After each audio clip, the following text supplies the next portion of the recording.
Need a boost? Sometimes all it takes is tapping into your inner cool.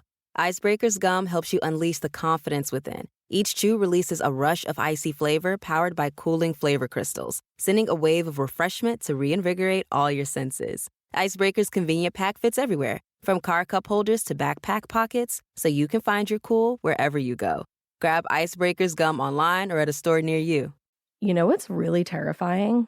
That unfinished college degree lurking in the background, just sitting there, waiting for you. That's where Southern New Hampshire University comes in. With flexible online degree programs, there's no commuting, no rigid schedule, and no more excuses. Plus, they have some of the lowest online tuition rates in the U.S. Visit snhu.edu/morbid to learn more before your degree becomes just another story about what could have been. Every good detective needs a partner to support them on important cases. Think of a State Farm agent like your sidekick, there to help you along the way in your search for coverage. State Farm can help you choose the coverage you need, whether it's for your home, car, boat, or even RV. With so many options, it's nice knowing you have help finding what fits for you so you can get back to solving all of life's bigger cases. Go to statefarm.com or use the award-winning app to connect with a local agent and get a quote. Like a good neighbor, State Farm is there. Hey weirdos, I'm Alaina. I'm Ash. And this is Morbid.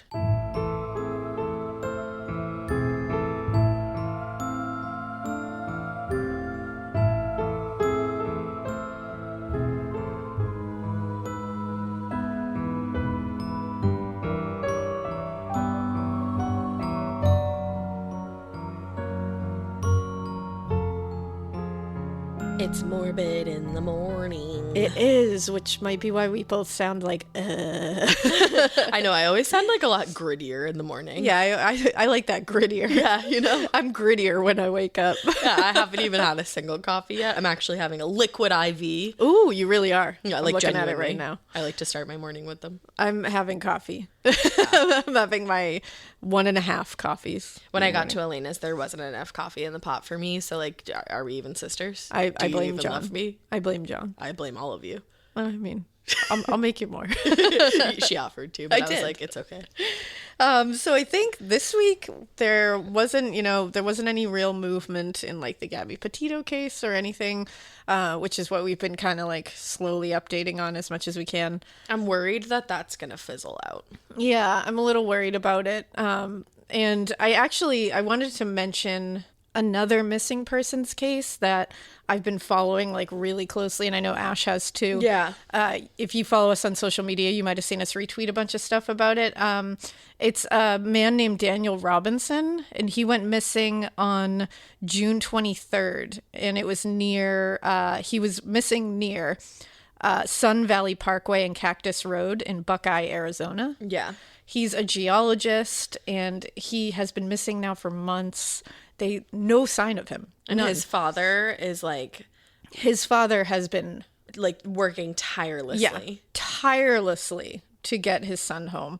And I think his vehicle was found on July 19th, but we still have not found Daniel. Yeah. There's been a bunch of searches.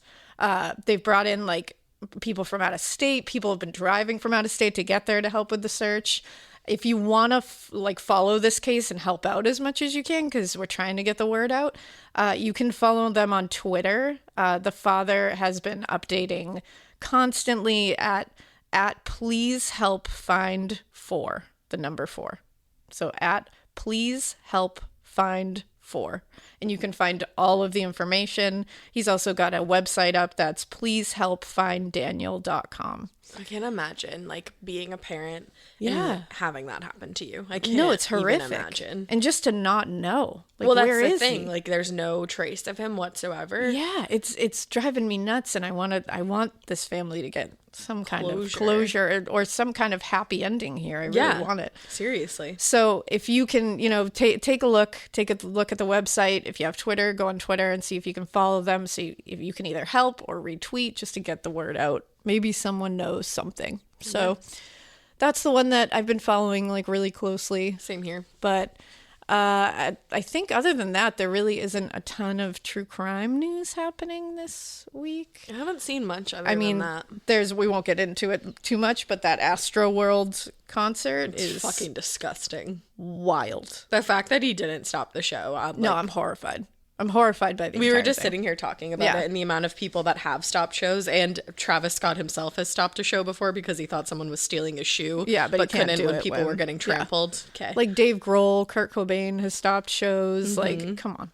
It's happening all the time. Rage Against the Machine, Radiohead, they've all stopped shows. I've been at shows where they've stopped and like people were like moshing and stuff, and they've been like, yo, like calm down, like the story so far. Yeah. I went to a concert and he made everybody with Parker Cannon made everybody like chill out. Yeah, Andrew McMahon is known for like something corporate shows and Jack's Mannequin shows. Yeah. Not that it's like a mosh show at something corporate or Jack's Mannequin But people show. do. But people get like rowdy. Yeah.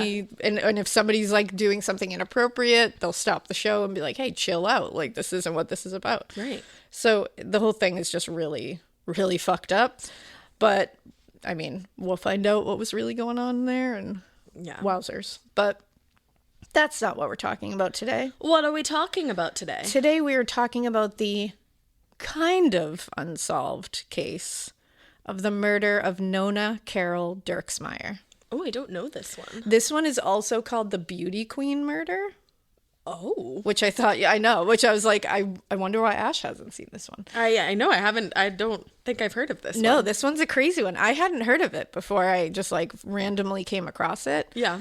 And I think it's on like Dateline and stuff that they call it the Beauty Queen murder. Of course, Like, they you gotta name always it. have like the episode names. But this one's a crazy one because it's unsolved, but I think they know who did The it. twinkle in your eye Yeah. tells me that it's not unsolved. But I don't think it's totally unsolved.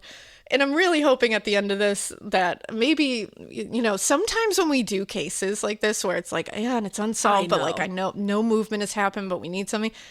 I feel like the universe listens a little bit and something moves sometimes. Yeah, like with that Ellen Greenberg case. The Ellen Greenberg case, like that was wild. I know, and I was so happy about that. I was like, hell to the yeah. Yeah, I feel like it's happened a couple Or like times. the Lori Vallow case. Yeah. That was fucking crazy. That was nuts. Like, and we still haven't even updated that. We got to update that one. We really need to update. Yeah, that. we got to I'm working on update you guys on that one. But it's been wild. Yeah, it's still wild. Still unfolding. But this is one of those that I'm like hoping. I'm like, hello, universe. Hi. Can we get movement on this? I think it's gonna happen. So let's talk about Nona. Which, first of all, I love the name Nona.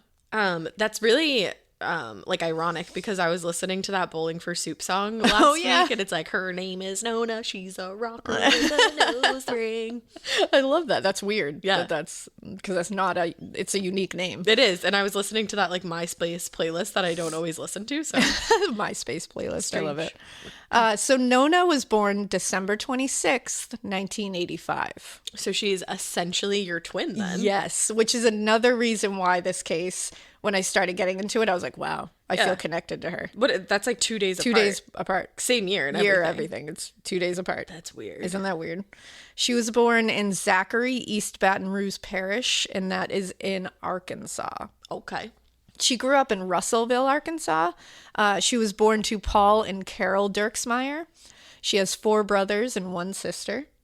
She was described as super sweet, super kind, funny, smart, very motivated to do just like great things in life and make a difference in people's lives, especially the lives of children. She was very into making children, have the best possible, childhood. She was fighting against child abuse. She was fighting against childhood sexual abuse. And she had a reason for that because although she grew up with, a loving mother and, siblings and a nice home and everything, she had a rough childhood because her father was sexually abusing her biological father. That's horrific. And what's even worse is she wasn't telling anybody. She didn't tell anybody. Not her mother, no one. And actually, her mother, Carol, didn't find out until her biological father died when Nona was just 10 years old. Oh my God. Which tells you how young she was when this was going on. That's what I was just gonna say. Yeah. Like, that's insanely young. Isn't that horrific? And then you feel so horrible for her mom, because it's like she's been married to this man that she has like 5 children with. Yeah. And she has no idea that this is happening. Then he dies, so she's probably upset. And then she finds out that was happening. Yeah. Like, the person you were married to is a monster and you had no idea. That must be, because I always think this thing with, you know, when we hear like couples who have been married and one of them kills the other, and it's like every time I just like, I can't help but put myself in like there and be like, how? Like, how? Right. And how much scarier is that you think you know someone? And you're sleeping next to a stranger. Yeah, you put all your faith and trust in this person that you are going to spend your whole life with. And in her mind, like, he's like the protector, probably. Yeah, you like know what it's I like, mean? well, it's like you had children with this man. Yeah. And you have children that they're supposed to protect and love and cherish as much as you do. Yeah. And they are destroying one of them. That's horrific. Do you know if she was the only one?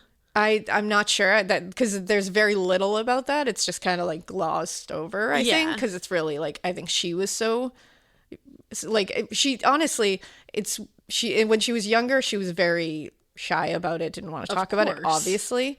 But then when she got older, she became one of those unique unicorns that uses that kind of trauma to help everyone else around her. That's amazing. Which is like Nona truly seems like she was just like a total unicorn of a person. She had to have been to go through that and then to like turn it around and help everybody else. Like, she's stunning. I need to look at a picture. I mean, dropped at like she has a smile that is so genuine and so like she just like radiates something.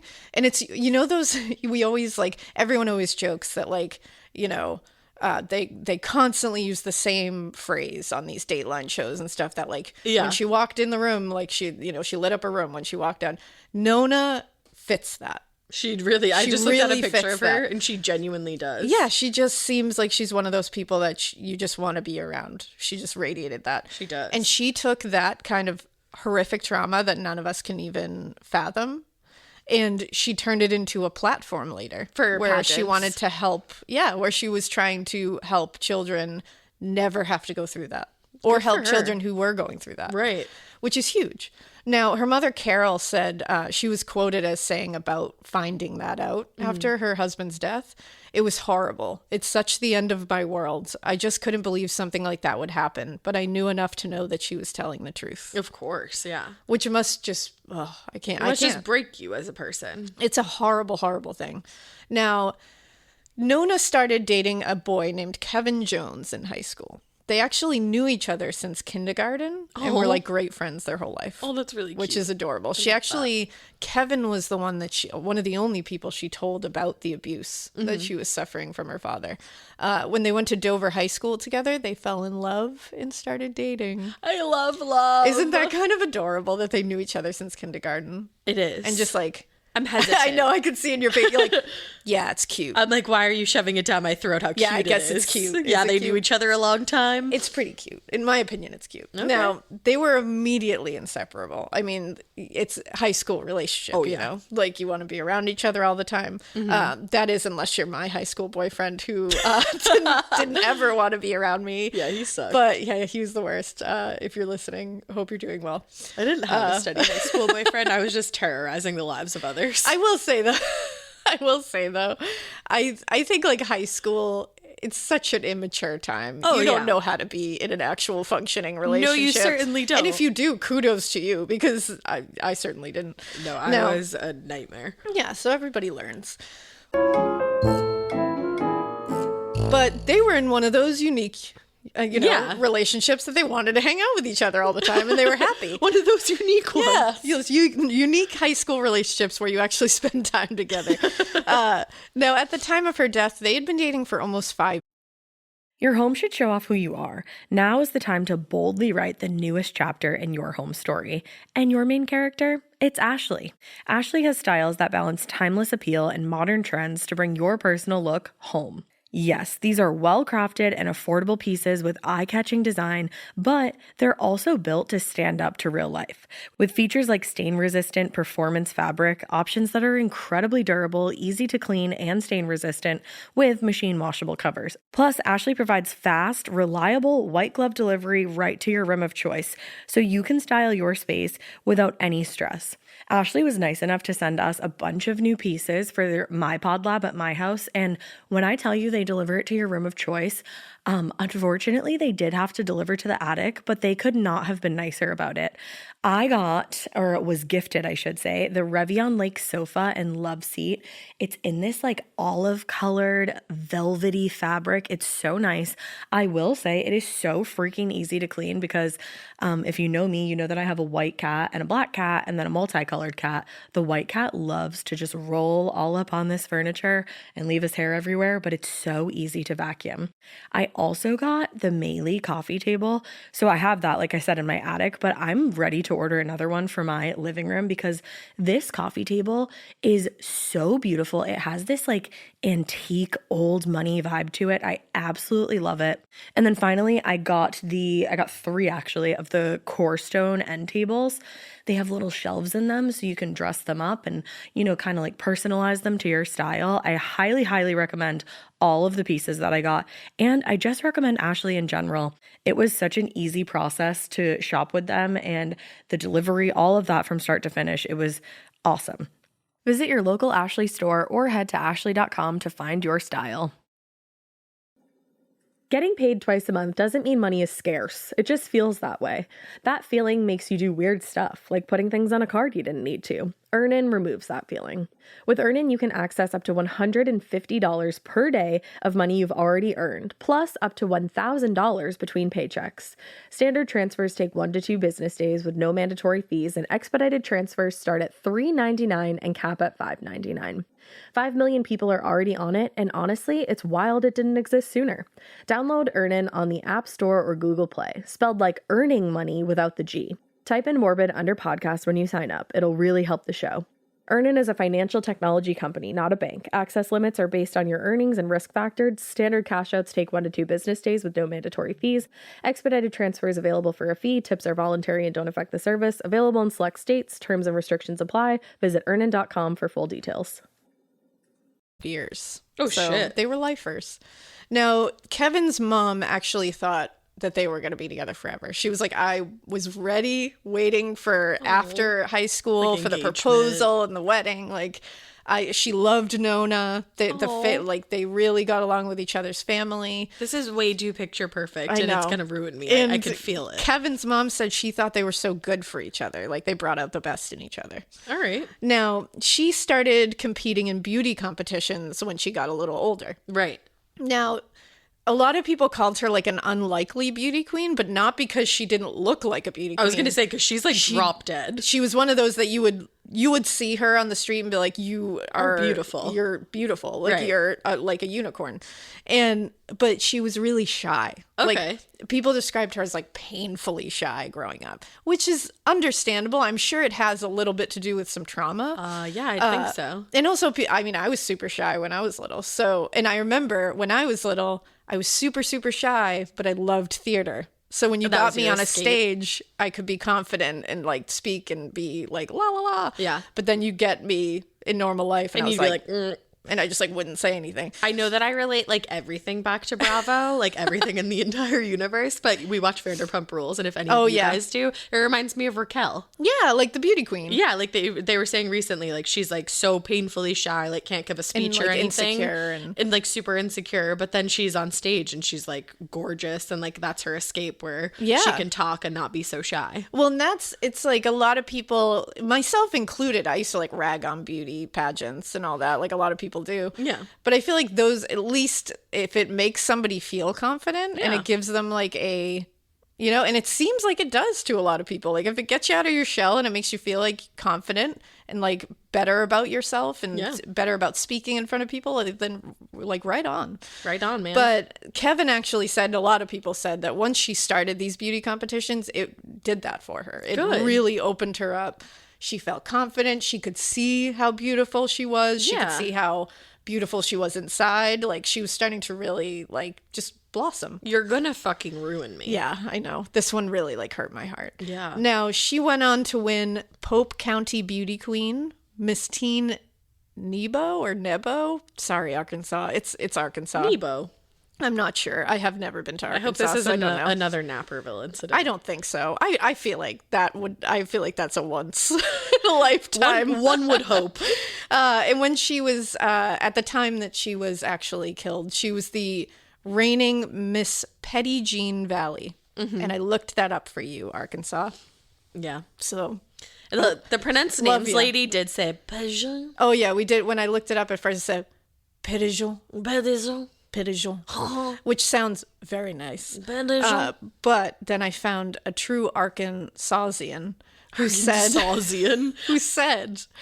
it is Petty Jean. That's how we say it. Don't get it twisted. Don't get it twisted. So for you, Arkansas, Petty Jean Valley. And she was the reigning queen. Okay. She had also competed in Miss Arkansas. So she was like, oh shit. She was like the moving her way big time in the beauty competition circuit there. Now, like I had talked about before, she made preventing child abuse her platform. Like, she talked about it. She talked about what she went through. Like, she was an open book. She just, like, laid it all out there. So vulnerable to be able to do that. It's like, that's Seriously. so brave. And to use it to help other kids. And she was volunteering as a big sister at, like, the Big Sister, Little Sister organization. Oh, I love that. And she was especially working with girls who have dealt with sexual abuse or just abuse in general. Yeah. Now, so not only was she doing it as her platform, she's volunteering her time to do this outside of school too. Those people were always the best people. I used to go to the Y after school, and the Big Brother and Big Sisters would come, and I remember just thinking that they were the coolest fucking kids. That. Like, I was like, I want to be like her when I grow up. And they're doing it willingly, taking the time to do that. So it's like, they really are just like a different breed of people. And a lot of times I feel like it's people who have gone through like something traumatic or just like something shitty, you know? And that want to give back and want to help and want to make sure that it doesn't happen to somebody else. Now, she also had apparently a very beautiful soprano singing voice, which... That is a difficult tone because I always wanted to be a soprano and I was always an alto. She actually sang in her church choir and people said she had a voice like an angel. She like looks like she that. does. Like, she looks like the voice that would come out. You'd be like, oh, yeah, of course. Like it's like a fairy voice. Yeah. Like, and they said her speaking voice was also very like angelic and just like sweet and pleasant to listen to. So again, Nona, when she walked into a room, she lit the fucking room up. Yeah. Like, that is very clear. Now, her mother ended up getting remarried eventually, I think when she was around 19. And her stepfather, Dwayne, was kind of like strict with the household rules, which is like not a bad thing. It's just the way he was. Yeah. And it wasn't anything crazy. Like, there was no reports of anything like, you know, that they didn't get Abusive along or or abusive or anything like that. But she was just like 19 at this point. She wanted to have a little independence. So she got her own apartment. And she was in college. I could just like hear like, if you don't like my rules, get your own place. Exactly. She was like, all right. How much did we all hear that growing up? Of course. Now, the only people who had a key to this apartment were Nona, her mother, and Kevin. Okay. Her boyfriend. Right. Now, in 2004, she and Kevin had started together at the same college because this is just a Hallmark movie up till this point. This is really sweet. They went to Arkansas Tech University in Russellville, so in the same hometown. Like, cute. This is just, I while I was reading through it, I was like, wow, you can't get sweeter than that and more wholesome than this so far. And like, but you know what's going to happen. But it just, there's some darkness. But I don't, and I'm stressed. Yeah. She was a music major, and at the time of her death, she was a sophomore. Now, the year after they started college together, Kevin actually transferred out. He transferred to the University of Arkansas. That was a good 90 minutes away. Okay. Or 90 minutes away. And so they started having to do like the long distance thing. Because even though it's 90 minutes, you're still much farther away than you were before. Like they've never had to deal with distance. Right. And his parents lived in Dover, Arkansas. So they continued. Everything was fine. He would come visit. They would do that whole thing. We've all either seen friends do it or we've done it ourselves. Now, December 14th, 2005, this is the same year that he is transferred out. Kevin was coming home for Christmas break, and he immediately stops by to see Nona on his way home, to Dover. Yeah. They hung out that evening. Okay. They, what? I thought you were going to be like, he comes home for Christmas break.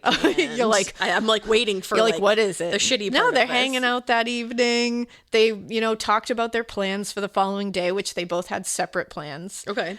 She had plans that she had a couple of finals that she was going to be doing. Okay. And she was also going to be meeting with her little sister, not her biological little sister, her little sister from the Big Sister program. Gotcha. And they were just going to be hanging for a little bit, and then she would go to another final. Yeah.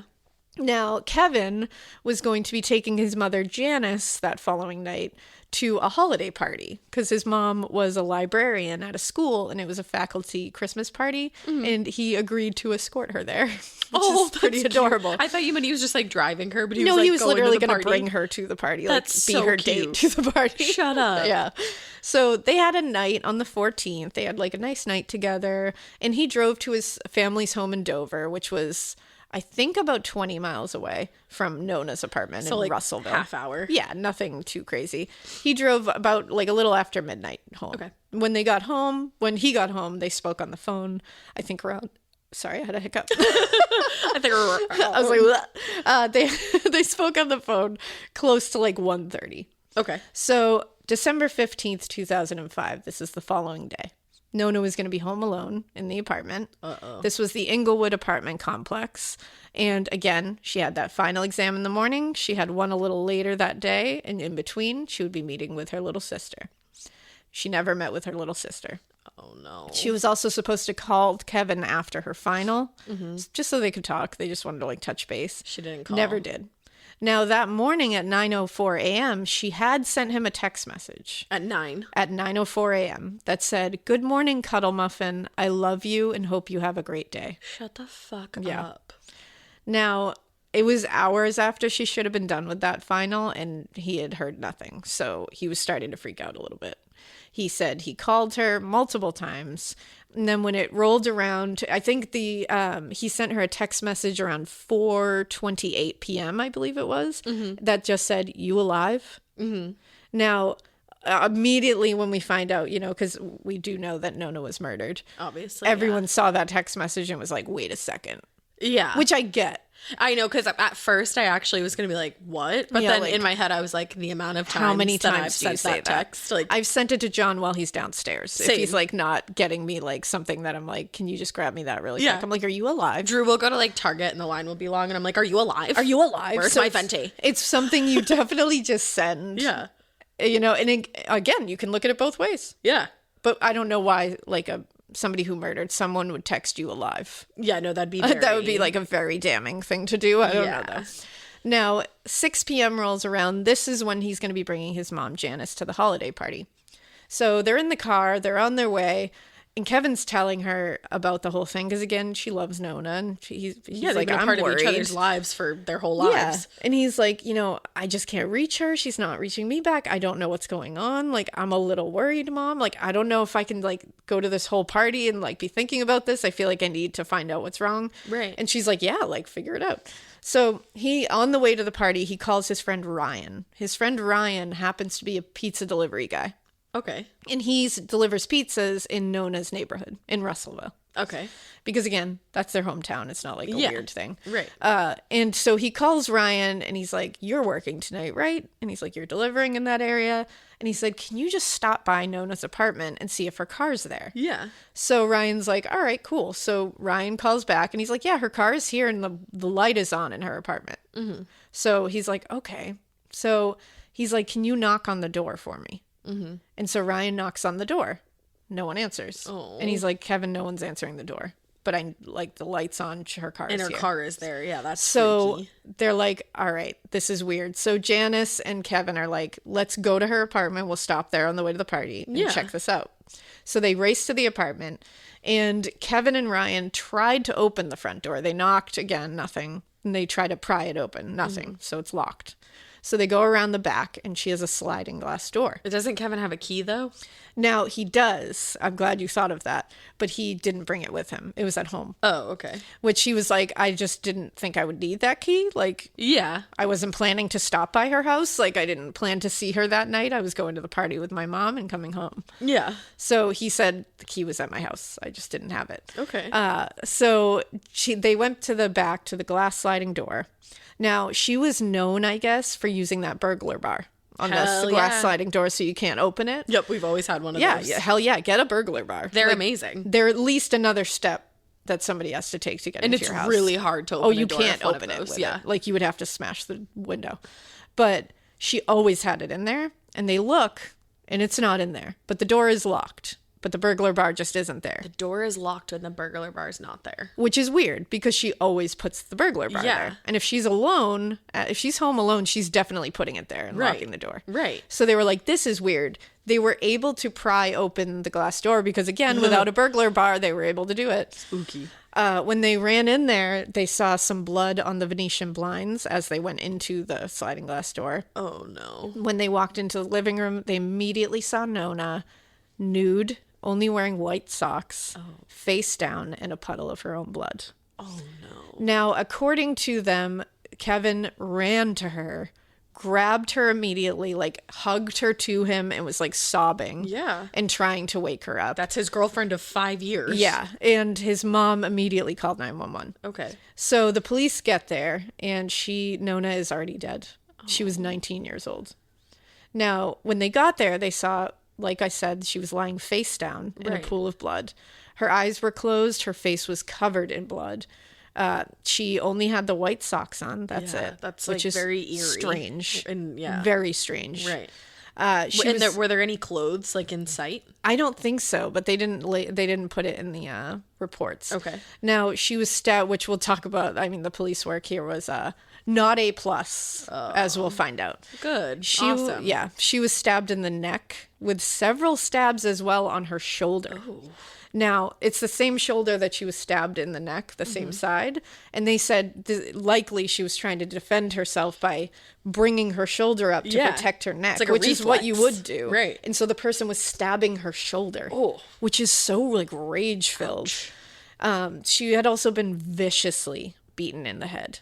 Viciously. And they believe the murder weapon they know was definitely the very heavy base of a lamp that they used. And a lamp. Yeah. And it was broken in 3 pieces next to her. Are you serious? Yeah. In the bottom of this lamp, the crime scene photos show it's like a heavy metal lamp, and the bottom is one of those thick, like heavy like base. a square base. Yeah, like one of those like almost like half dome, half sphere bases. Yep. Yeah. Oh my God. Yeah, so they believe that's what was used. There was blood stains on the light bulb and on the base of the lamp. The light bulb will become kind of important later. Oh. Weirdly, because immediately when you see that she was nude, you would think your mind is automatically going to go, was she sexually assaulted or raped? There was no sign of rape or sexual assault and no sign of a break-in. Okay. So that's strange. And what's even stranger is there was a condom wrapper found on the table next to her. Okay. Like an opened and empty condom wrapper. Just the wrapper. Like just no the wrapper. condom. Which they didn't find the actual condom. And which you can look at it in a million different ways. You can look at it as somebody did rape her or tried to rape her with a condom. Yep.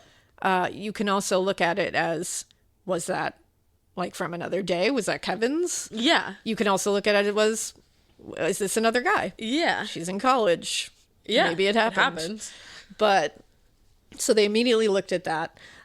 They also found her cell phone near her body, and the battery was taken out. The battery? Yeah. And I found that in a couple of sources, but I think that was one of those things that they like didn't release right away. Which is strange. Like I said, there was blood on the Venetian blinds by the sliding glass door, which also, like I said, had the burglar bar missing. Yeah. Again, she didn't have that in there, so that was weird. And do you know if they like ever found the burglar bar? I think it was in the house. It just around? wasn't put in which is weird. This is even worse. There was no samples of that blood taken on the Venetian blinds. They just like didn't feel like it? The door and the blinds were not dusted for prints. The investigators didn't even go to the upstairs of her apartment. The door wasn't dusted for prints? Nope. And they didn't take any footprint or shoe print evidence either.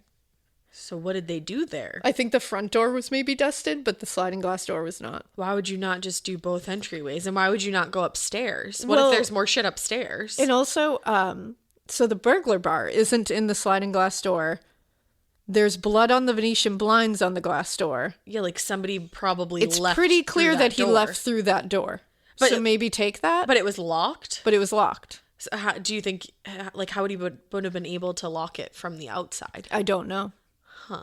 But I mean, then again, somebody pried it right open. Yeah. Like, they pried That's it the open thing. when they got there. So who knows if it was even, like, properly locked. Right, exactly. Like, it could have, maybe it was jammed. Maybe they just were in a panic and they couldn't open it.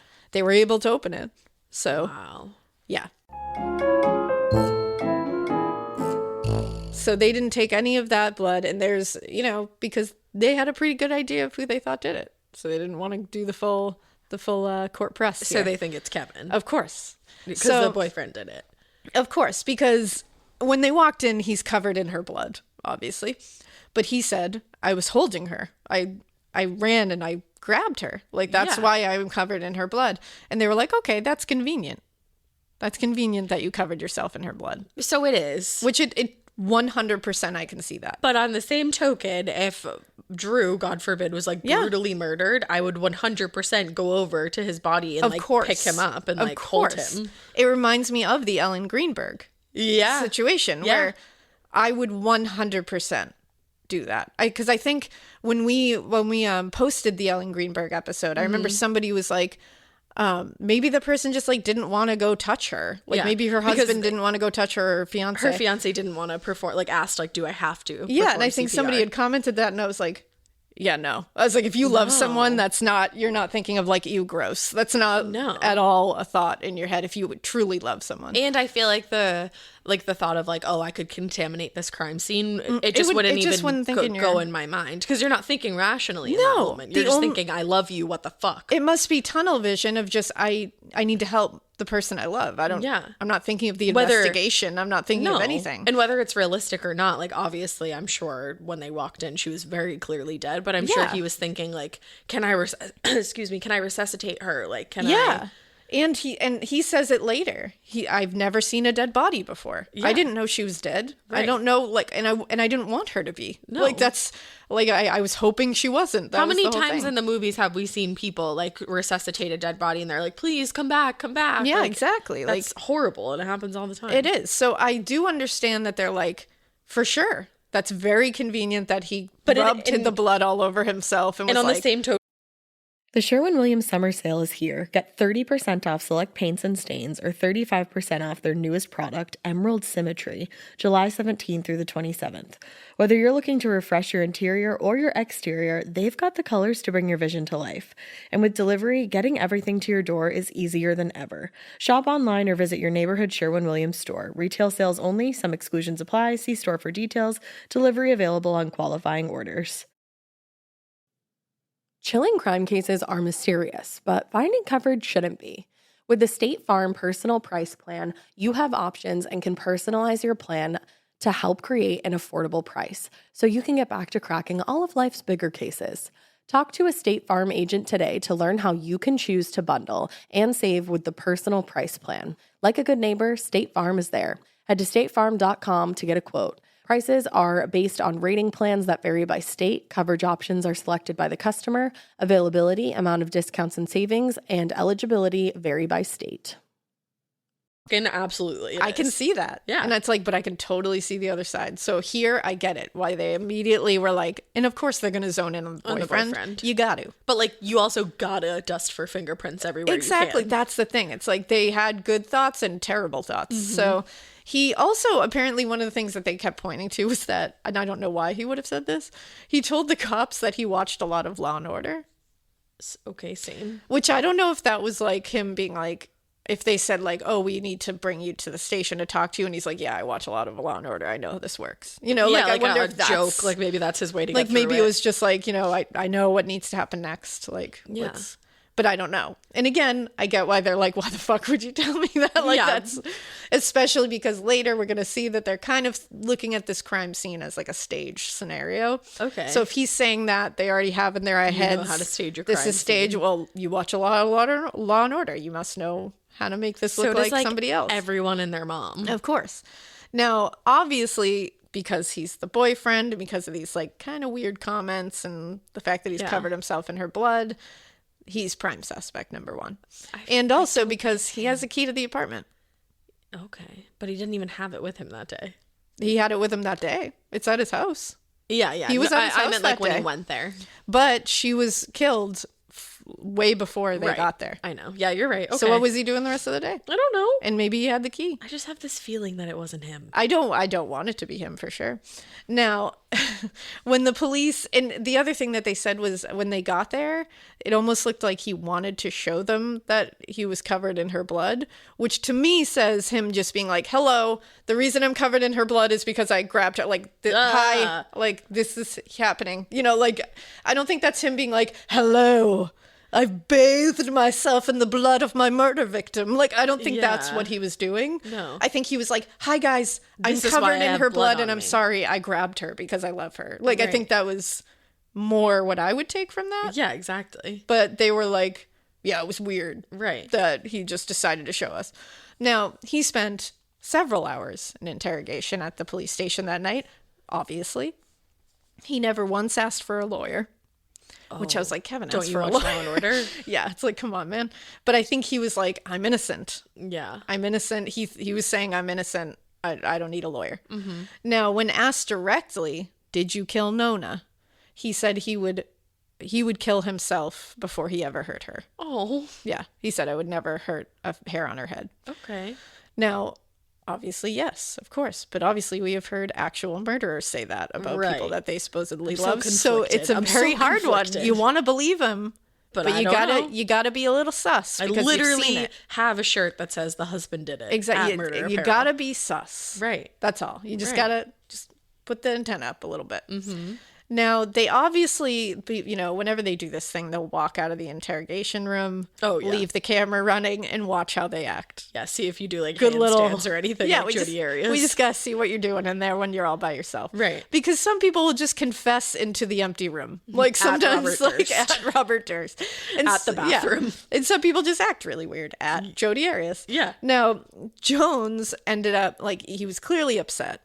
And at one point, he just is sitting in a chair and he just like turns to the side and starts violently punching the back of the chair, like over and over and over and over, and then stops and is like, which I can't, that to me isn't like, well, he's obviously a murderer. Yeah, no. Like, I get it that if they're looking at him as a violent person because of this, which he has no history of being a violent person. Okay.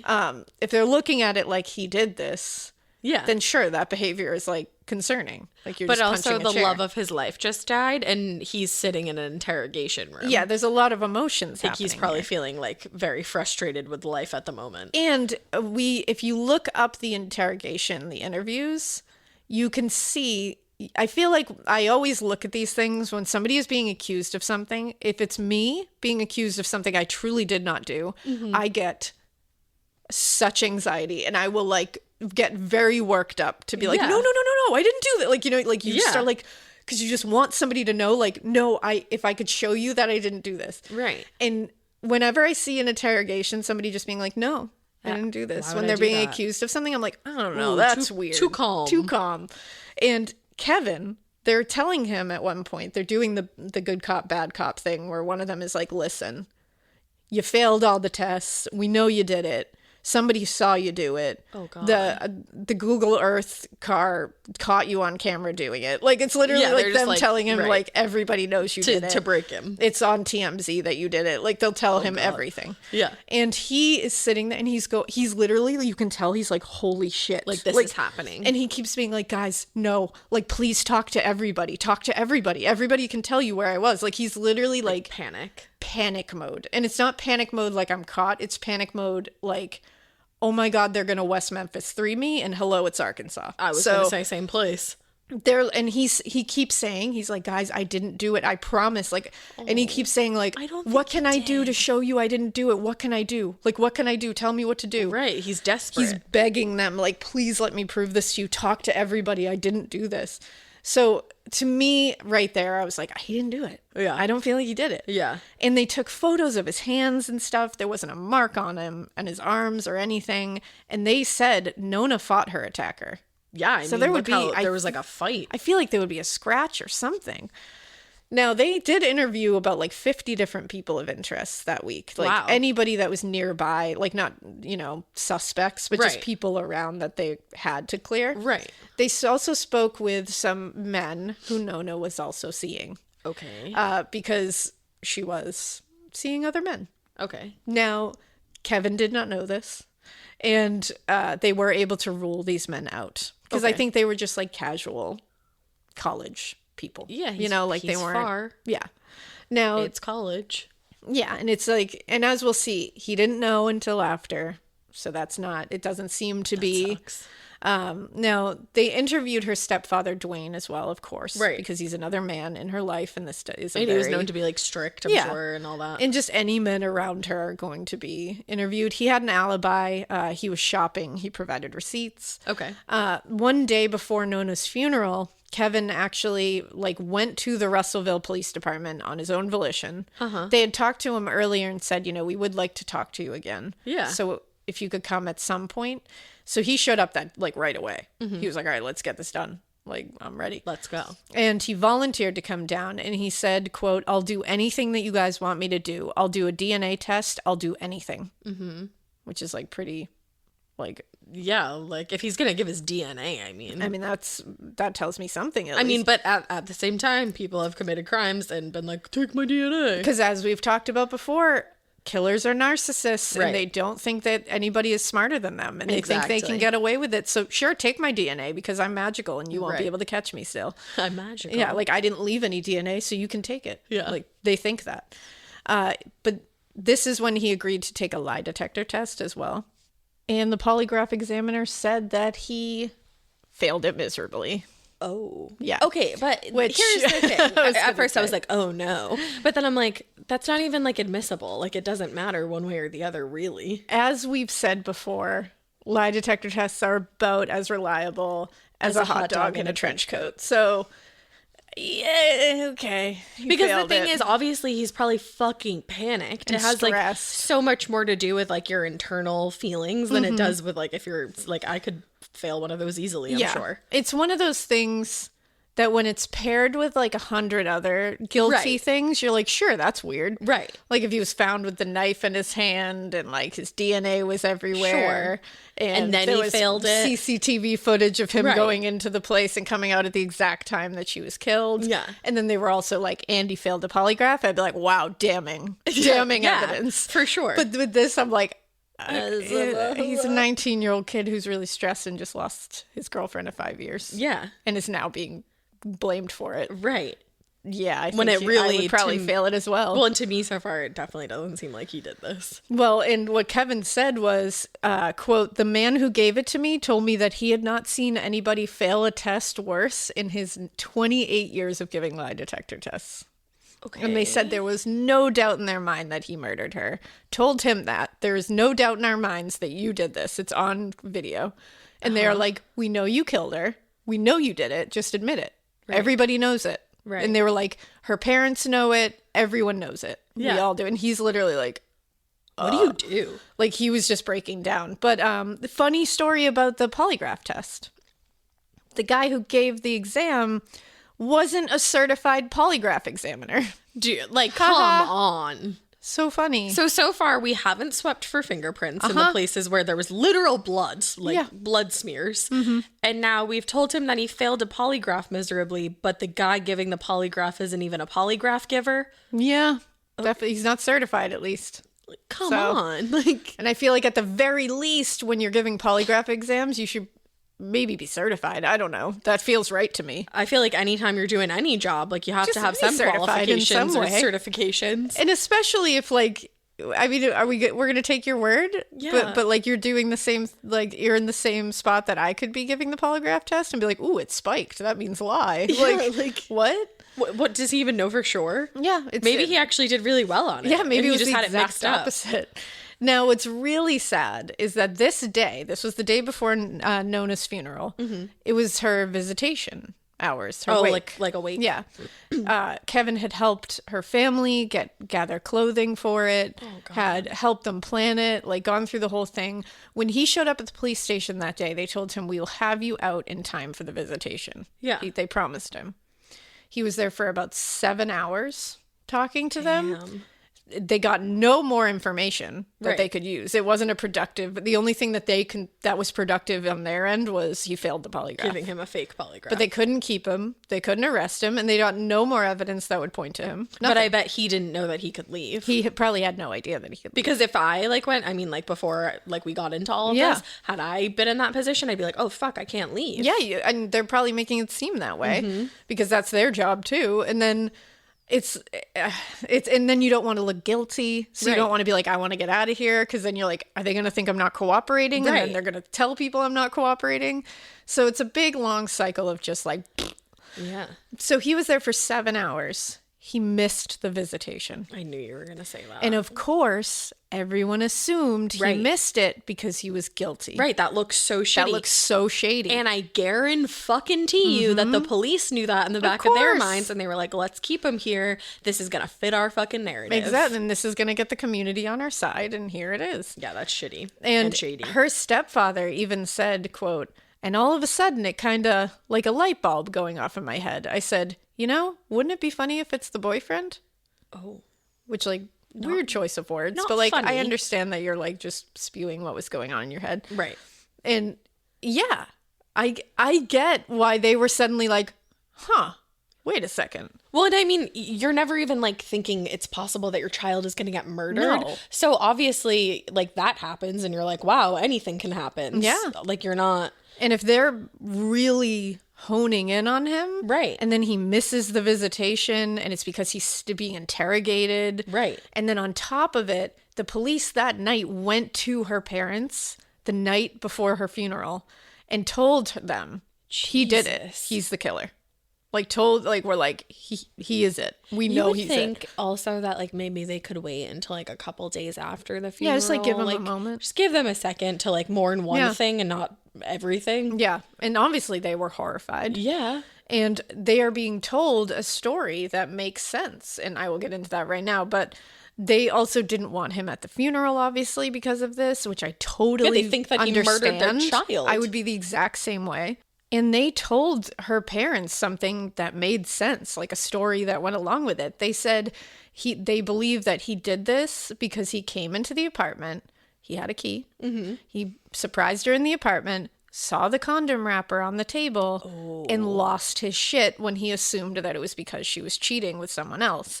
They said it was a total passion, like rage killing, and then that he staged the entire scene. Because he watches so much Law and Order. Exactly. And then he set it up. He set up the timeline. So he had calls, he had texts, he had alibis to make sure he was in different places during the day that he could be like, nope, I was here. I was there. Yep. This person saw me. That person saw me. Right. And then he made it so that his mother and friend were with him when he, quote unquote, found the body. Oh, yeah. When you put it that way, it doesn't look good. That's a pretty plausible story that they told these people.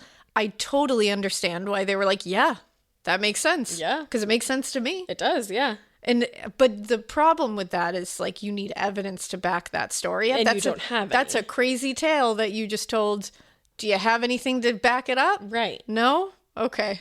Because that's all then it's just a circumstantial. tale. Right. We can make that. You could say that about anybody. Mm-hmm, you can make up a story about why anybody kills anybody. Right. And also, he's like something. A 19-year-old kid. Like, of course, he's bebopping all over the place. Yeah, it's just, it works both ways. You can see it. Mm-hmm. That story makes perfect sense. But then you can explain it away. You need evidence to back it up. Right. And I just don't see enough evidence to tell me that that's what happened here. Mm-mm. He also doesn't have a history of violence. He was never violent to her. Yeah. It just doesn't make a lot of sense. But people snap.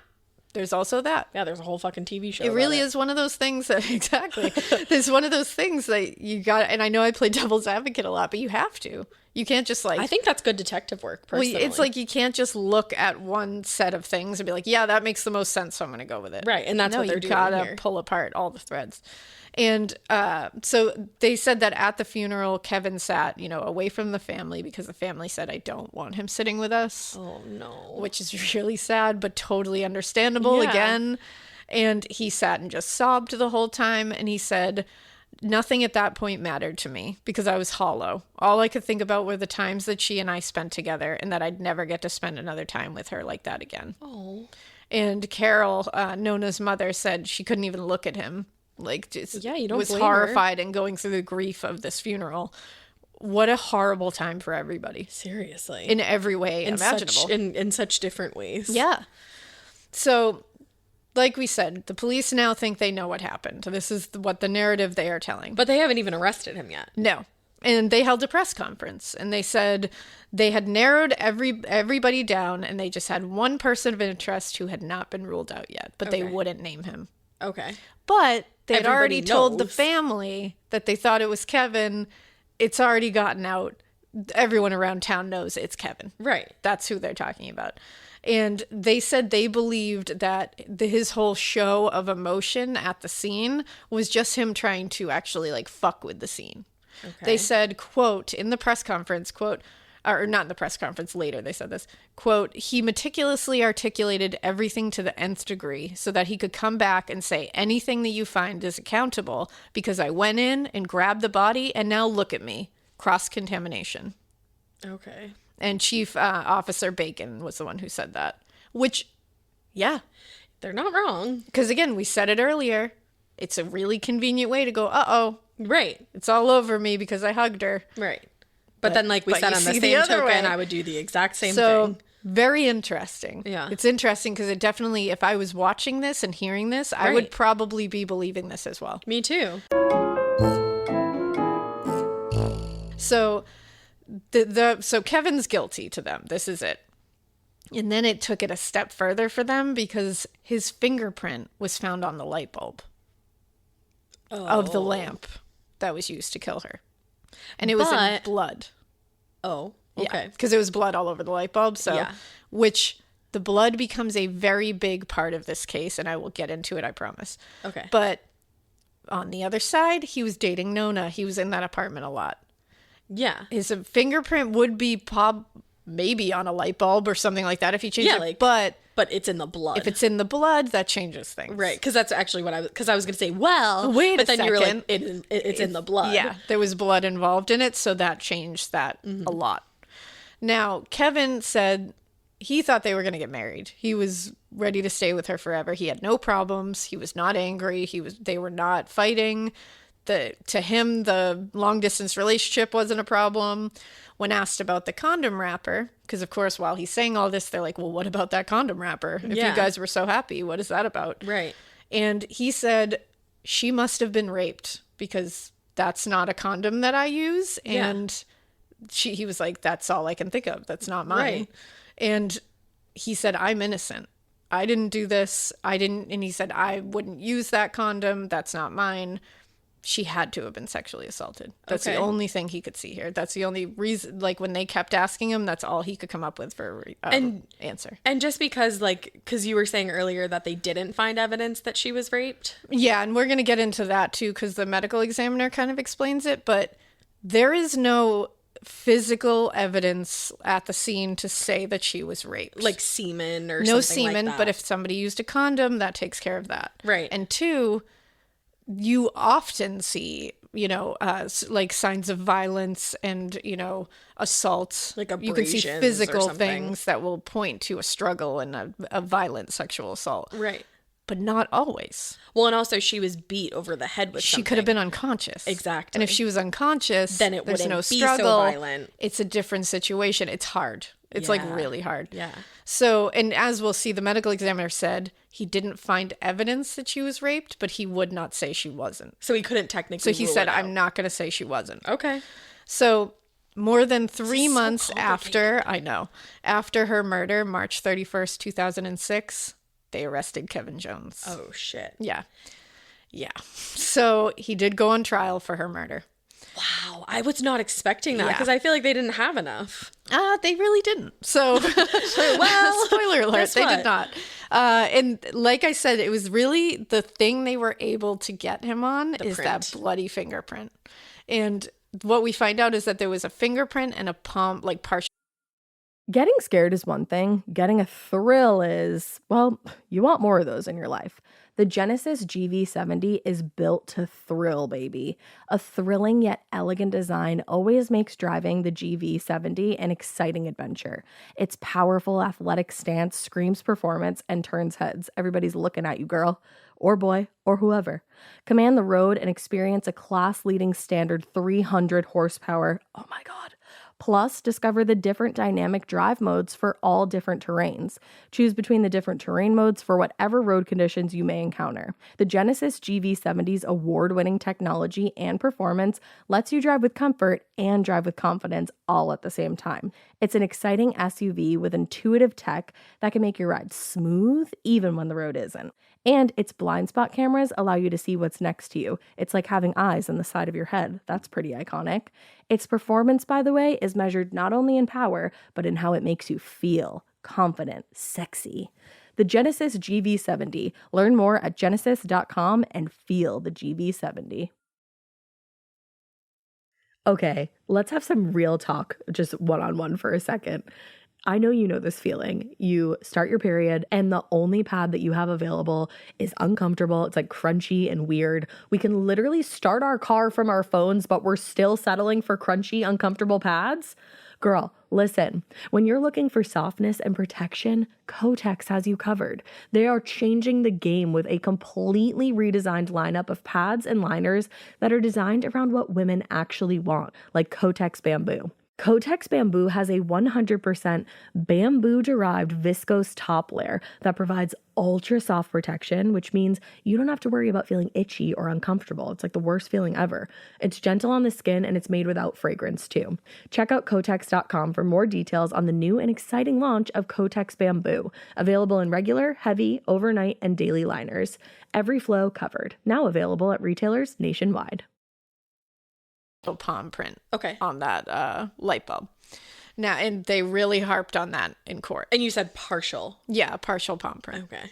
Now, the defense immediately requested a change of venue because the rumors, the chitter chatter, the angry mob, the West Memphis going 3 crazy, of it all. the West Memphis 3 of it all. They were like, he's never going to get a fair trial. We got to move. And it was granted. Yeah. So his trial. Sometimes I feel like that is 100% necessary. Because if they're guilty, they'll be guilty 30 miles away too. Exactly. If you have the evidence to prove it, you can prove it over there too. Mm-hmm. And they moved him 30 miles away. Okay. Now, so there was a witness that they brought in, and it was a plumber. And now that plumber was able to say that Kevin Jones was at his parents' home in Dover around 10:30 a.m. the morning of the murder. He saw him there. He can confirm. And what time do they think that Nona was murdered? They believe she was murdered between 10:30 a.m. and possibly 1 p.m. So he has at least there's a little bit of he has that. So the prosecution was like, okay, well, then this is what happened. He went to Nona's apartment to kill her. He surprised her by using her key. Yeah. And he didn't go there to kill her. He went there to surprise her, surprised her with the key, saw the condom wrapper, and went berserk after you saw him at 10:30 a.m. It is a believable story. Which it could have been.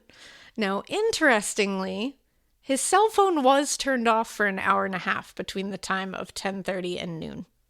Okay. And they think this is pretty right when it could have happened. That is really fucking weird. But did it die? Did it die? And what is this, 2005? Yeah. That's like a fucking Motorola flip phone. It's not like you have like a universal charger everywhere. Well, it's like the ones where you have to like take the battery off. Yeah, exactly. It could go either way. Yeah, like, and it's like, it's not like there was like there were car chargers, but like they weren't as frequent as they are now. Like, well, in the midst of a murder trial, that's strange. Not good. That's weird. That's not great because it looks like you might have turned that phone off so you wouldn't be triangulated where you were. Right, and you watch a lot of Law and Order. Why the fuck did you ever say that? Why'd you say that? Oh man. But again, Or it could be that your phone died.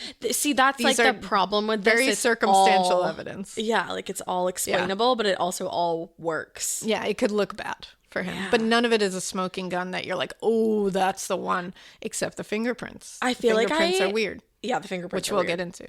I can't imagine, like, I know a lot of times people are like really want to get called for like jury duty on like a trial like this. This like would be a tough like one. a crazy trial. I would not want to be on this trial. Yeah. Because I literally wouldn't know what to do. Because it must be hard because you're like, yeah, this stuff doesn't look great for you. Yeah. But like, does it say you're a murderer? Right. That's But hard. then like to have that on your personal conscience, Yeah. like this is my decision whether or not this guy goes to jail for the rest of his life because maybe he's a murderer, but then maybe he's not. Yeah, did I That's my put fucking an decision. innocent guy in prison for the rest of his life, or did I free a murderer? Yeah, like I Did don't one of those things happen, or did I get it right? I don't know who's listening who like decides, but like it ain't me. It ain't me. I don't want to want be it. on the jury Please for don't. anything like this. Well, and now like they've looked at the phone records for the day. Like that whole day has been pulled apart by this point, Yeah. obviously because we're at the trial now. Right. And they did reveal during the trial. They said, "I know you said that you called her a bunch of times on that day, but the phone records indicate that you didn't start calling her until 4:10 p.m." Oh. And they said, and then you're saying by 6 p.m. you were like out of your Frantic. mind, going crazy. Now, they were like, that's a small amount of time for her not to answer her phone for you to lose your shit. But what about them texting? Because she had texted him that morning. Yeah. So they're talking about like phone calls. Because he did say I called her Yeah. to see, or I tried to, or maybe he said I tried to contact her and they took that And as yeah, exactly. they could spin it.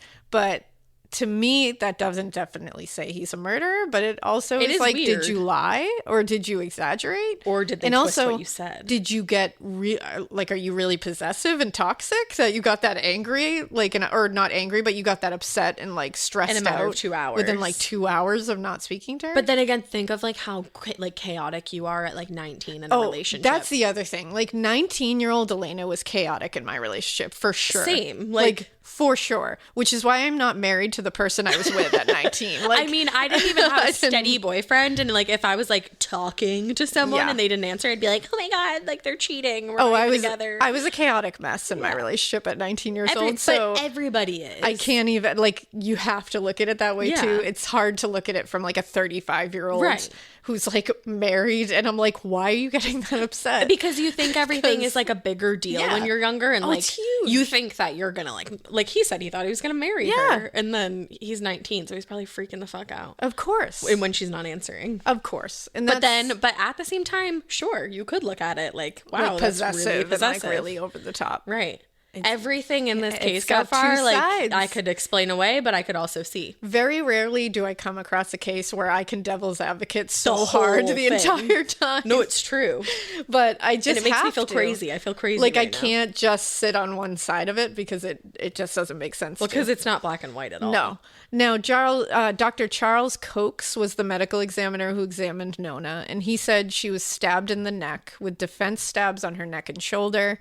She had a massive wound on her head. He said her killer had, quote, fractured her skull, pushing bone inward nearly 3/8 of an inch, damaging her brain and bruising her face. I feel like whenever we talk about stuff like Yeah. that, I like feel it. Yeah.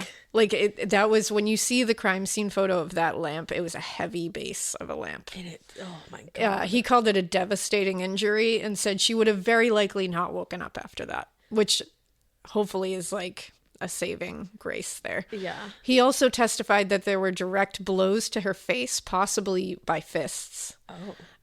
And there was evidence that she was strangled with such force that her hyoid bone was broken and blood vessels were broken in her eyes. But that wasn't how she was killed.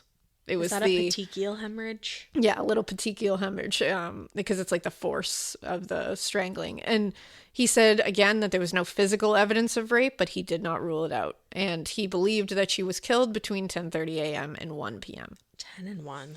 Her body showed a limited amount of rigor mortis, and he said lividity visible on both sides of her body, front and back, which would indicate that she was moved from a prone position to one where she was on her backside at least 6 hours after she died. Oh. So this like really throws things for kind of a loop. Yeah, because when she was found face down. Face down. But then for some point after she had died, she was definitely laying on her back. Because so there was lividity in her belly and on her back. Which makes me wonder if she was raped. Well, I was just going to say. Was she flipped over where a sexual assault occurred because she was unconscious. Right. And then flipped back over. Yeah.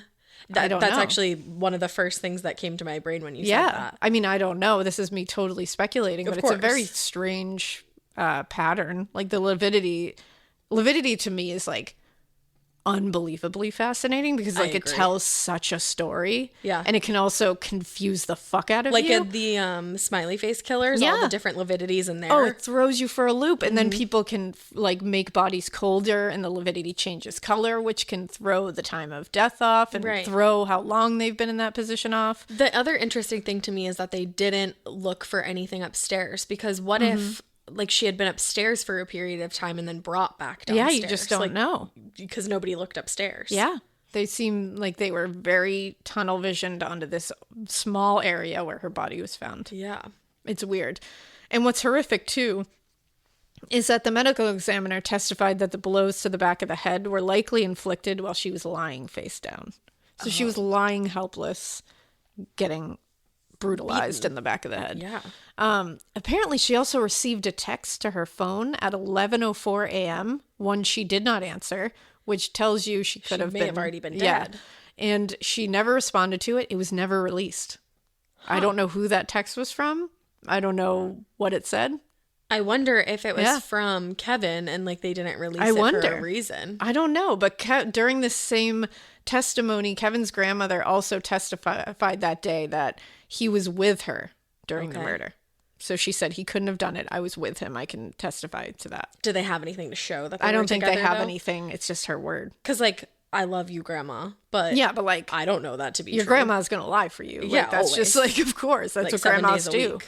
Like, like, are you even a grandma if you wouldn't lie for your grandchild? Like, Are come you on. Grandma? Are you grandma? Grandma? Are you?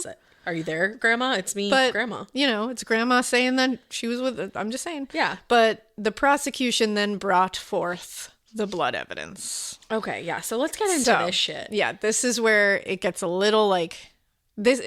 At the end of this evidence, you think it's going to be like, ooh, this is going to tell me things. No, at the end of it, you're like, all right, so you got nothing. Like, you got nothing either way. Okay, so what? So it was really the texture of the blood that they were really focused on, where the palm print was. The texture of the blood? Yes. Okay. Everyone was going crazy talking about the texture of this blood. Random. So most of the blood was wet at the crime scene when she was found. The exception was on the light bulb, which obviously was part of the murder weapon. Parts of that were actually pretty dry and tacky. Okay. Now, the description of tacky was really harped on by the investigators because they said they didn't actually touch the blood because obviously they're not going to stick their fingers into a palm print and just touch blood. Ruin it. But they said it was, so they couldn't feel that it was tacky, but they said it Visibly. looked tacky. Like it didn't look totally dry. It didn't look totally wet. I don't really feel like you can say something's tacky if you haven't touched it. Yeah. So basically they were saying it didn't look completely dried over and it didn't look completely wet. It looked somewhere in between. Okay. Now, but that could mean different things to different people. Of course. Now, if the blood was dry, then that would prove that it had time to harden with the print in it. Right. So that would mean Kevin definitely left it while murdering Nona before the police were called. If it had time to dry with that palm print in it, then he had made that when it was very wet and then it had hours to dry. Right. But it wasn't. So, but then again, if the blood was still wet when the police arrived, it meant that he could have been telling the truth and maybe he just happened to touch it while he was grabbing her body. And right. It was put there while it was still wet. Right. And, you know, they call 911, all that. Right. But the evidence reported that the blood on the bulb was tacky, which means it had started to dry. So we're still in a spot where it's like, that doesn't really tell us anything because it hasn't totally dried and it hasn't stayed totally wet. So we're literally in limbo with this. Because he could have done that while he was murdering her, go either way. Or he could have picked it up and moved it. Literally could go either way because we are in the middle. Right. We are not totally dry. We are not totally wet. Right. Now, the prosecutors followed this up by saying, actually, a week after it was found, that blood on that light bulb was still tacky. It hadn't completely dried. So they said, so we don't know if when it was found, it was at its full, like the full state. Like it wasn't going to go any drier than that. And the prosecution said that? The prosecution was like, yeah, because the prosecution was saying, how do you know? Because the prosecution is trying to prove that he did it. Yeah, no, I know. And they're saying, if it was never going to get past that tacky that it was already at, then who are we to say that that's not as dry as it got? Okay, Meaning he put that there when he killed her. Yep. And it wasn't going to dry anymore. Okay. Like, who's to say? Yeah. Because it's still tacky a week later. That's really weird that the blood was still tacky. Yeah. So literally, there's just no answer there. Like, it's just it's everybody just speculating. It's just that's the thing. your definition of tacky, whether it was tacky, how tacky, it's tacky. Like, my nail tech probably thinks that my nails are still tacky, but like I'm trying to leave. Exactly. It's the same kind of thing. Right. And it's the exact same thing. And Kevin's lawyers, the defense team, Michael Robbins, Kenny Johnson, and Bill Bristow said, quote, if any portion of it had the consistency of being tacky, then that's indicative of it being put there at the time the body was discovered. So they're saying, right, cool, yeah, it might still be tacky, but as long as it's fucking tacky, it's not totally dry. Well, and that's why I was saying, like, why did the prosecution say that? Because I feel like it doesn't even necessarily help them. It does, though, because if they're saying it's not getting any drier than that, that's its full state of being dry. This light bulb will not allow this blood to get drier than that. So if it is at its full state, then that could go either way. And that means reasonable doubt. Okay.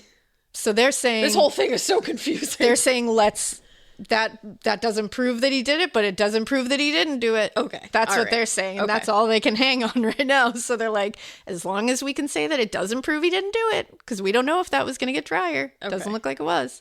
It works for either way. Well, that's exactly what it is. But they got to use it. Right. Because they don't have anything else. Now, the other piece of evidence is obviously that condom wrapper. Yeah. Very interesting piece of evidence. And like you said, like I know I clarified before, but it's literally just a wrapper. They did not find the condom at all. Yep, just a wrapper hanging out. And originally, just a wrapper, trash.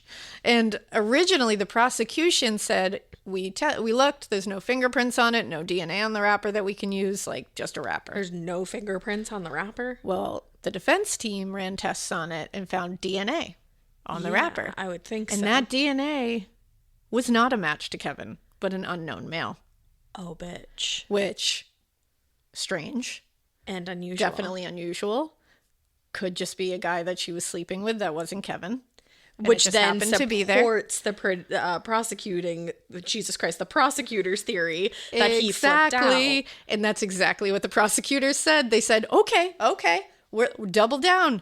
Actually, that supports our theory that Kevin was pissed because she was cheating on him. Right. So neither of them had any, like, they could just go, like, round and round and round. The defense team is like, oh, we found DNA and it doesn't match Kevin. It's an unknown male. Like, boom, boom, boom, boom, boom. Right. And then the prosecution's like, oh, cool. Thanks, bros. That actually shows that he could be pissed because she's cheating on him. Right. So it's they keep helping each other. Like, yeah. No, it's literally just like a fucking tango. But the defense were like, okay, yeah, sure. But your police work is sloppy as fuck. And it's that like, goes without saying. They're like, do you really want... They missed the DNA. Like, do you really want to... You missed DNA and you also didn't sweep for certain DNA. So how am I to believe that you even swept that condom wrapper? Exactly. So they're like, really, like, do we listen to you now? Like, do you guys watch Law and Order? Now, this all went back and forth, and then July 2007, finally, jury deliberations were here. Okay. And they were not easy. No, that's it. Like I was saying, I would not want to be tasked with that job. And the jury was shown photos of the crime scene. They were shown photos of Nona. They were shown many photos of the wounds she received. And so initially in that room, they were split because I'm sure there was emotions involved. Sure. There was a lot of stress. I don't know how they would have made a decision. Like, honestly, if I was in there, I'd be fucked. I'd be like, I don't know. Like, I'm deadlocked. I don't even know. I myself am deadlocked. Yeah, same. Not us as a group. Same. I myself am deadlocked in my mind. Yeah. But the next day, they come back together. I think everybody was probably able to, like, sleep on it, take a minute, look through everything a little closer. They returned a verdict. Not guilty. Okay. And Kevin said, I felt like 10,000 pounds had been lifted off my shoulders. Yeah, I would think so. But Nona's stepfather, Dwayne, said, quote, I was sitting there with my mouth hanging open, not guilty. And so I stood up and said, you got away with it, Kevin. You got away with it. Which I don't blame him. Yeah, that's If you think he did it, that's a horrible thing to hear. Yeah, of course. And her mother, Carol, said, I was in a state of shock for a few seconds. I couldn't do anything. And it's just like everything was in slow motion. Because in their mind, this kid just got away with murdering their daughter. Yeah, like this boy that you thought was this great boyfriend, you think he murdered her. Yeah. And they've shown you that it's a possibility. So I understand that. And even though he was released and obviously acquitted, many people still believed he was the guy. I was gonna say, was he like exiled? So that must have been horrific. I can't imagine that. I mean, again, look at the West Memphis Three. I always go back to them, but they are just it's Arkansas. They're such a pure. It's Arkansas, and it's such a pure case of being railroaded and having to deal with the after effects of it. Now, his defense team actually promised his father, his parents, Okay. Kevin's parents, Yep.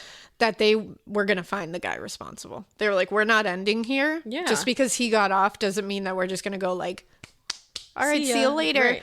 They were like, nope, we're going to figure this out. We're going to find out who did it. Good for them, because that's not only helping like Kevin and his family, but also helping Nona's family. Yeah, they were like, we don't want to have you thinking it's Kevin because we don't believe it is. Right. And if we there wanna is some guy walking around that murdered your daughter, we're going to find out who it is. Yeah. So tell me they did. And as I mean, the state of Arkansas with the West Memphis 3 case, like they are pretty famous for not giving a shit and just wanting to get the case finished, whether it's right or wrong. So at least these defense attorneys are sitting there going, no, we're not just letting it end where he walks out of here and is treated like a pariah forever. And we don't actually look for the monster who killed her and just let him walk around. Right. So which is what they did with the fucking West Memphis 3 case. I'm sorry, I'm really angry about that No, I case. don't blame you. It's horrific. Shit's going on with the evidence right now, so I'm like real fired up. Yeah, like it burned in a fire. That didn't ever Real happen. fired up. And but because they do this. So whatever. So his parents actually had to sell their house to pay the legal fees off.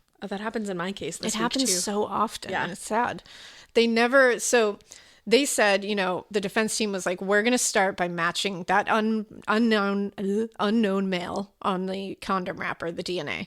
We need to match that with something. Yeah, we that's like have your to only figure hope. out if we can find who that is, we can at least rule them out. Yeah. Or we got our guy. Right. So they tried to match it to any of the men that she had been seeing or was friends with, anybody around her. None matched that DNA. Oh, shit. So they're like, what the fuck? So again, that kind of made like their antenna go up though, because they're like, so this is a stranger. Yeah. This isn't someone she knows. Right. We can't find anybody. Right. What are we going to This, do? to me, says this is somebody involved. Yeah. Because it's a fucking stranger that came into her house. Uh-huh. Now, September 2007, 2 months later, a man named Gary Dunn was arrested for a totally unrelated crime, burglary. Okay. Police remembered this guy's name, though, Why? because he had lived in the same apartment complex as Nona, and he was questioned by the police at the time of the initial investigation, but apparently they released him without incident. What? Now that he was... Getting scared is one thing. Getting a thrill is, well, you want more of those in your life. The Genesis GV70 is built to thrill, baby. A thrilling yet elegant design always makes driving the GV70 an exciting adventure. Its powerful athletic stance screams performance and turns heads. Everybody's looking at you, girl. Or boy, or whoever. Command the road and experience a class-leading standard 300 horsepower. Oh my God. Plus, discover the different dynamic drive modes for all different terrains.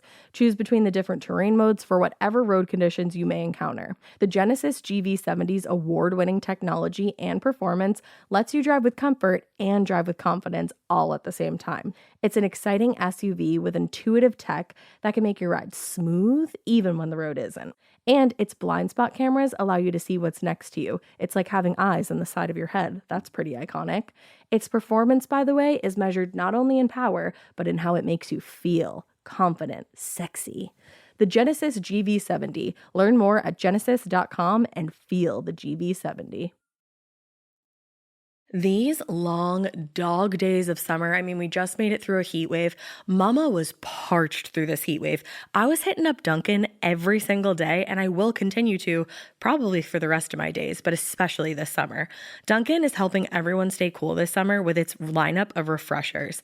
These drinks are packed with bold, fruity flavors and served ice cold. It's amazing. Dunkin' refreshers are the perfect afternoon pick-me-up. I like to start my morning with them personally, and then sometimes I go back for a second one because I'm just feeling crazy. They come in a variety of delicious flavors, including fan favorites mango pineapple and strawberry dragon fruit. And then for a limited time, there's black cherry and there's pink pineapple. I'm going to tell you something right now, and it's a bold claim, let me tell you, but I stand behind it.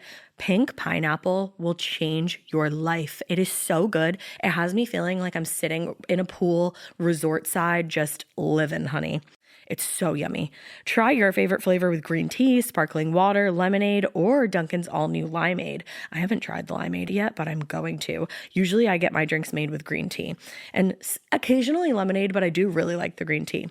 Or if you don't want to build your own, try one of Dunkin's curated refreshers like the Cherry Lime Ricky or the Ultimate Pink Daydream. The Cherry Lime Ricky, scrumptious. I could drink like 3 of these a day. They're so freaking yummy. Head to Dunkin' today and find your favorite refresher. Dunkin' refreshers contain less than 1% fruit juice. Limited time offer.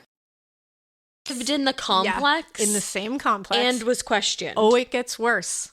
So now that he was arrested for burglary with something else. So he's violent also. He's very violent. They compared his shit to the DNA and fingerprints found on the condom wrapper in Nona's apartment. Thanks to Nona's family paying for the testing. Oh, wow. That's amazing. Badasses. The DNA was consistent and the fingerprints were as well, but they were just not good enough to be a legal match.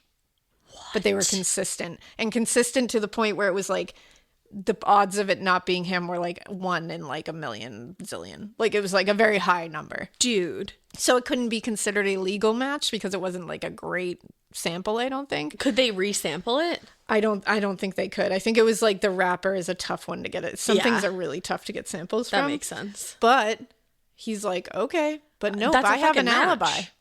But he has an alibi. I have an alibi. What is it? I was shopping with my mom, and his mother backed the alibi up, and they were like, okay, well. But like I said, grandma, mama. But they said, here's the items I bought, and here's the receipt showing that. They had receipts for every single item that they said they bought that day. Only problem was. I was going to say, so what? Those items were on a receipt that was dated December 13th, not the 15th. So 2 days before she was killed. So did he show that and that's why he was let go without incident in the first place? He sure did. So they saw that. Let him go, and they didn't even see that it was the same. It wasn't the same fucking day. They're just like, oh, you were shopping the day after. That means you must not have murdered her. Yeah, you were shopping 2 days before. 2 days before. Excuse me. Mm-hmm. So they just missed that. So completely. That alibi he had that let him go the first time, it just fell apart. Not an alibi. Just fell apart So officially. What the fuck were you doing that day? Murdering her, probably. Well, and with that DNA match and the fingerprints, they can move forward now. So they arrested him and charged him with Nona's murder. Oh, shit. Kevin must have been like, told you so. Yeah, fuckers. He's like, hello. Interestingly, they later discovered that the police had the information that Gary's alibi didn't quite check out. So they didn't miss it. Because there's investigative notes that they uncovered. Yeah. That have that in there. It's in there. So they either ignored it. Or they didn't Or they catch were it. just too dumb to put it together that or it wasn't the same day. And it seems like it could have been we're too tunnel visioned on one suspect. We're just not even paying attention. Dude, that's a big fucking miss there. So he lied about his alibi and was still ignored, and they just went towards Kevin. This is why people are narcissistic, because the police let them get away with it. Yeah, because they let them think that they're getting away with it. Fuck. So his trial was April 2010. Now, they said they were able to find out he was sexually violent, he was obsessed with Nona, and that was backed up by his ex-wife. Gary was obsessed with Nona? And his ex-wife was able to back that up in trial. What? Now, she testified for the prosecution and said she lived with him in the apartment complex. The same one as Nona? Yes. And she lived there when Nona was murdered. And she said at that time he was violent to her, the wife, both physically and sexually. Oh my God. She said in the weeks leading up to her murder, she had caught Gary peeping in Nona's windows in the middle of the fucking night. He was hanging outside her bedroom window trying to look into it. He's looking into Nona's windows, and he has the middle of the history of violence, and like his fingerprints are at the scene, and his alibi didn't check out. That's not coincidental to me at all. That's not circumstantial. That's right place, right time. Like, you know how we were talking about with the Kevin thing? We were like, yeah, some of the, it's just like nothing's really like concrete. Ding, ding, ding. All of this is concrete. Ding, ding, ding. This is what it's like to actually have evidence, guys. Dude. Welcome to an investigation with evidence, everybody. He was peeping in her fucking windows. He was peeping in her windows the weeks leading up to her murder. So he was probably figuring out her fucking... her routine, her layout of her house. Yup. And his, obviously it's an ex-wife. She was like, I divorced him because he was horrible to me. Horrible monster. And the defense were like, okay. Yeah. But let's bring Kevin back to testify about where, because he found Nona. Yeah. He was part of this. Yeah. So, okay. Bring him back. Remember, he's been acquitted. Let's bring him back. Yeah. And he explained, I climbed on top of her and picked her arms up to me, and I just sat there and prayed and hoped the worst was happening. Oh. That's what he said about finding her. Yeah. They asked him, wasn't it obvious she was dead, though? And he said, I've never seen a dead body before. Yeah. Like, he was like, no, it wasn't. Also, what does that have to do with Gary killing her? her? You don't walk into a scene like that and just assume the person's dead and don't do anything else, especially if it's somebody you care about. Right. But they were like, okay, so they were trying to get under his skin. And they kept going. They started asking him about the cheating, which they knew was going to get him like upset. It's going to get under anybody's skin. And he maintained, he said he didn't know about any other men in her life until after her death. So he said, it's irrelevant. Yeah. Which it is. She died and brutally. he said, I didn't know about it while we were dating. So no, because they were trying to say like, well, weren't you angry? Didn't it make you angry? I didn't know. And he was like, sure, I would have been angry. I didn't know about it. Right. So he's like, I don't know why you're asking me about it now, because I'm not angry now. She's dead. Right. Like, I don't know what to tell you, but they were trying to really like pick at him. That's shitty. And they're like smearing Nona's name. Yeah. And they kept asking him about the finger and handprint on the light bulb. And he said, at some point, I must have touched it. That's my explanation. Yeah, which makes perfect sense. He's like, I don't know. It was a crazy, chaotic scene. I'd be like, do you want to talk about the fingerprint on the condom wrapper that is your fucking client's over there? I'd be like, are we really going to like backflip into the tacky discussion again? Or like, do you really want to get into I'd be like, I was acquitted, brother. This is double jeopardy here. But then they started saying to him, well, that description of what you did on December 15th all day was just you trying to make a paper and digital trail of your whereabouts because you're guilty. I'd be like, okay, does your client have a trail? And they he went to an ATM, he ate at a restaurant where there was a camera, and they said that, sure, that makes it look like you were doing other things that day, but to us, it proves the opposite of you being innocent. It proves that you're just very calculated. What? And they basically just destroyed his own innocent verdict. Like, they just dragged him through the mud again, and they laid it back on him, and it kind of worked. Why? The jury was deadlocked, and in a mistrial was declared. So this motherfucker who his fingerprint is on the scene, he's peeping in her windows. He has a history of violence while this other kid has just dated her for 5 years and like loved her. And the police really just like fucked him sideways. But they were able to put doubt in the minds of the jury by saying, wait, maybe we got the wrong guy. And maybe the wrong guy is walking around out there. So it's a mistrial. So they're not saying one way or the other. So he was not. So technically they can try him again. But it's wild to me that they literally put Kevin on trial again. Like double jeopardy style, and got away with it. Yeah, like they were able to literally retry him and get it guilty, basically. Yeah. Like they were able to be like, yep, see? Because like maybe this guy did it. Yeah. Even though he was acquitted. Luckily, Gary was tried for a second time pretty quickly. Okay. This time, the prosecution had a star witness. The prosecution had a star witness, okay. She was a woman named Kelley Jo Harris. She testified that in 2002, Gary Dunn had attacked her on a hiking trail. Oh my God. She said she was jogging and ran by him.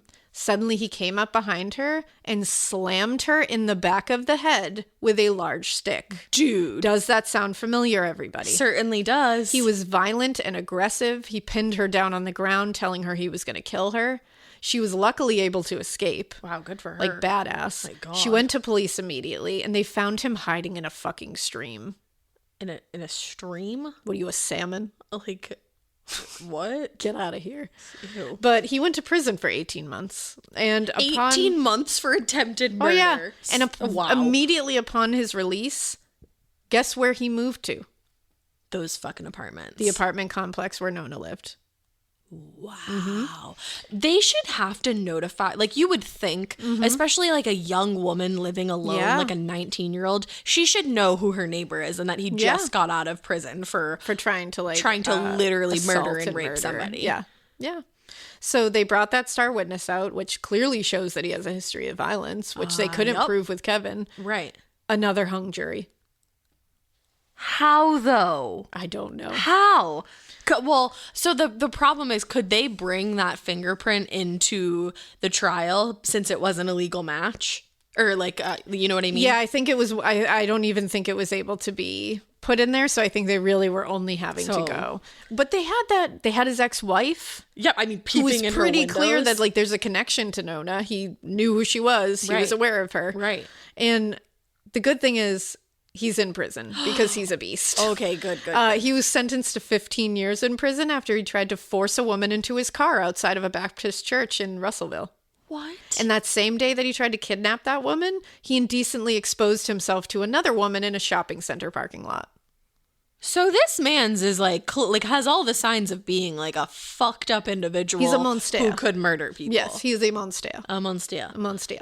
He was put in jail for attempted kidnapping and indecent exposure, and he's currently serving in Arkansas Department of Corrections, which, Arkansas, maybe do it right this time and keep him there. Seriously, dude. This guy's dangerous as hell, and he 100%, no doubt in my mind, killed Nona. And the thing is, they can try him for it again. Right, because he wasn't acquitted. Yeah, it's been 2 mistrials. I wish that they could like scrape that again. I know. You know what I mean? I just want them to, and maybe they can put it into the universe. I think they're going We're going to put it into the universe. Something's going to happen. Now, in December 2011, Kevin Jones actually filed a $10 million civil suit against Detective Mark Frost, former police chief James Bacon, Gary Dunn, and the city of Russellville. Oh, wow. Because he said they basically conspired to pin the murder on him. Yeah, is that not slander? Yeah, and they said also in the suit, it said that Gary Dunn's polygraph also showed deception. But they didn't bring that They said up. it was just, and they also said that the police didn't fully investigate the crime scene. Because they didn't. Because they just had that didn't tunnel even vision. go upstairs. Unfortunately, it was dismissed because they were like, bro, you filed this 4 years too late. Yeah. Like, there is like a statute of limitations, unfortunately. So to this day, no one has been charged with her murder. That is wild. Now, to at me. one point, Nona's family just was going to file a civil suit against Kevin. Yeah. But they did not, and they are not, because they said they've come to a good place with him and they no longer believe that he was responsible for Nona's death. Well, that's good. Which is good. That's a positive thing to come out of this. Did they think that Gary did this? I don't know what their thoughts on that are. Okay. But they at least don't think that Kevin did it. Okay. And Kevin is actually a criminal defense attorney himself now. Oh my God. And is married and practices in Russellville. Wow. Isn't that wild? Good for him. I'm surprised that he can practice know. in Russellville after all that. Yeah, I think because people came around and realized that there was nothing to say that he did it. Yeah. And Arkansas Tech University, where Nona was going to school, established a music scholarship in her memory. I love that. Yeah. So at But- least something good came out of this tragedy. I feel like Gary Dunn needs to be tried again. He absolutely does. It's not even a needs to be feeling. It's tried just again. a fact. And let's hope that they are able to do that. For her family, for... I was going to say Nona deserves that. Kevin Jones's deserves family. that. Nona's parents deserve that. Yeah, the people that Gary Dunn has already victimized. I was going to say Gary Dunn deserves that. Yeah, exactly. So Jesus. that is the quote-unquote unsolved case of Nona Dirksmeyer. Honey, that is not unsolved. I don't think it was unsolved either. Wow. That was enthralling. It was a wild ride, and Seriously. and what a darker world it is for Nona not being in it, because she seems like Seriously. she was like a pretty rad chick. Awesome. That's So really sad. I hope they got justice. I do too. Yeah. Oh, wow. That was like heartbreaking. It really was.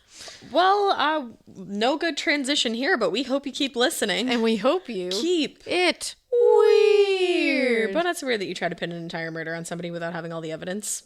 Yeah, don't do that. Definitely don't be doing that. Get evidence. Not so weird that you give a polygraph when you're not a polygrapher. Please sample the Venetian blinds. Always sample the Venetian blinds. Please. Going forward. Never ignore the Venetian blinds. Never.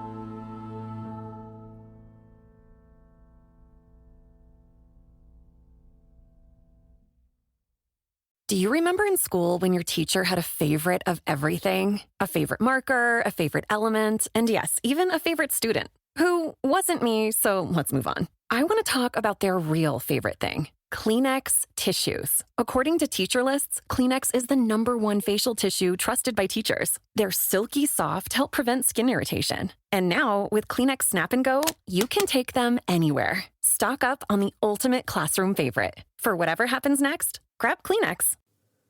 You know that feeling when you come home late from work and those puppy dog eyes just pierce right through your soul? Or when you're packing for a trip and your cat refuses to leave your suitcase? Yeah, we've all been there. Pet parent guilt is real. And you know what? It's completely normal. That's exactly why Hill's Pet Nutrition exists. They understand that being a pet parent means being human, with all of our imperfections and daily juggling acts. Hill's science-led nutrition helps you give more love than humanly possible.